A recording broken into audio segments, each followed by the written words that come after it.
When I was a kid, my mother used to say that success shines brightest when others can see it. She believed money was proof of worth, and for most of my life, I let her believe that I had none. So when I pulled into Clearwater Bay Resort that afternoon, I parked my beat-up Honda between two Teslas and watched the valet pretend not to flinch. The place looked like a dream, marble floors, the ocean shimmering through glass walls, the kind of luxury my family loved to worship. I owned every inch of it. But they had no idea. Inside, I spotted them instantly, my mother, her posture perfect, surrounded by aunts, uncles, and cousins all dressed like a magazine ad for wealth. "Emily, over here," she called. Her voice had that same polished warmth that could cut glass. "We've been here since noon," she said, eyes flicking over my jeans. "This place is incredible. Worth every penny." "I think so too," I said. Aunt Sarah lifted her drink. "Harold and I stayed in the Bahamas last month, but this might top it." Mom smiled proudly. "Our suite's $2,000 a night. You can tell by the crowd, real class here." I sat down quietly, pretending to be impressed. I'd learned long ago that silence was easier than defending myself. "How was your drive, dear?" Aunt Carol asked kindly. "Not bad." "About 5 hours. Still in that tiny apartment?" Mom asked. "It works for me." "So cramped." "I don't know how you manage." "Our house in Raleigh feels small with 6 bedrooms." "Different priorities," I said evenly. Jessica, my cousin, glanced up from her phone. "You still doing that data thing?" "Data analysis," I said. "Sounds boring." "It pays the bills." "Barely, I imagine," Aunt Sarah said. "Those tech jobs are so unstable these days." "My company's doing fine," I replied. "Your company?" Mom laughed. "Emily, you work for one, you don't own it." I smiled. "Right. My mistake." They went back to comparing handbags and investments, while I quietly observed the marble columns, the ocean light. Every design choice, every piece of art, I'd approved it all 2 years ago. Dinner was at 7. "Dress appropriately," Mom warned. "This isn't some beach shack." "I brought something nice," I said. "Nice by your standards?" Aunt Sarah chuckled. "Back in my suite, the one with the private balcony, I slipped into a black dress that cost more than their entire wine bill." The restaurant gleamed with candlelight when I arrived. My family was already seated near the windows, crystal glasses in hand. "We were just discussing the wine list," Mom said. "They have a Bordeaux, $200 a bottle. Only those of us who appreciate fine wine should split it." She looked right at me. "I'll have water," I said. "See?" Mom said sweetly. "Emily's perfectly content with simple things." Plates arrived like art, scallops, ribeye, key lime pie. My family performed their appreciation loudly, the way people do when they want to be seen tasting wealth. "This must be what it's like to eat at a truly elite restaurant," Jessica said. "Not the kind of places Emily's used to," Aunt Carol teased. Mom patted my hand. "Not everyone has refined taste. There's no shame in preferring simple food." I cut into my steak.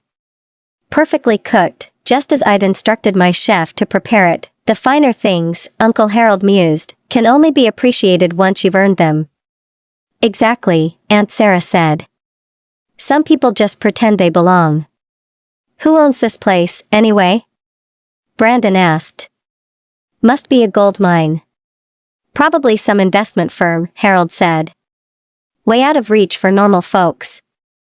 I sipped my water and smiled. A few minutes later, the conversation turned to me again. "So, Emily," Uncle Harold began, "still in that tiny apartment? Still driving that old Honda? It's reliable." He laughed. "At 29, most of us had houses, investments, real stability. You're still starting out." "Different path," Aunt Carol offered gently. "A lower one," Aunt Sarah added. Mom sighed. "I've accepted Emily isn't going to reach the heights we hoped for. She's content with less. And that's fine." I set my fork down. "That's very understanding of you." "We just don't want you to feel bad," Mom said. Even if you can't contribute financially to weekends like this, your presence means something. Obviously, we'll cover your share, Aunt Sarah added. That's not necessary, please, Harold interrupted. We know you're struggling. I'm not. Pride, Aunt Sarah said.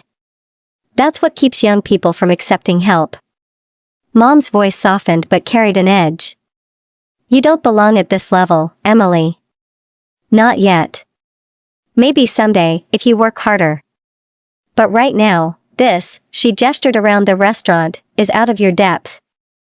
Before I could answer, a voice spoke from behind me. Miss Hale? I turned. Richard, the resort director, stood beside the table, calm and professional. Yes, Richard? I apologize for the interruption, he said. But the contractors need your approval on the spa renovations. And the architect sent final plans for the beachfront villas. Also, revenue is up 18% this quarter. The restaurant's fully booked for the next 6 months. The table fell silent. Excellent, I said. I'll review the plans tomorrow. Will you attend the management meeting in the morning? Yes. He nodded. Very good. Also, your private residence is available if you prefer it to the guest suite. This room is fine. One last thing, Miss Hale, are these guests bothering you? I can have them moved if necessary. That won't be necessary, I said. They're family. Richard inclined his head. Of course. Enjoy your evening. When he walked away, I could feel the silence vibrating. My mother's face had gone pale. Aunt Sarah looked frozen. Emily, Mom whispered. What was that? That was Richard, the resort director, I said. He reports to me. You own this place? Yes. I bought Clearwater Bay 3 years ago. The words landed like stones. I started a company 6 years ago, I continued. We do financial analytics for investment firms. 47 employees now. Offices in 3 cities. Last year, we made $32 million in revenue. Aunt Carol's voice was small. Why didn't you tell us? I tried, I said. You never listened. When I mentioned my company, you said it sounded boring. When I talked about buying property, you laughed. When I tried to explain my work, you changed the subject. The apartment, Mom said weakly. The car, I like my apartment. It's near my office. The car runs perfectly. I don't buy things to prove anything. Uncle Harold found his voice.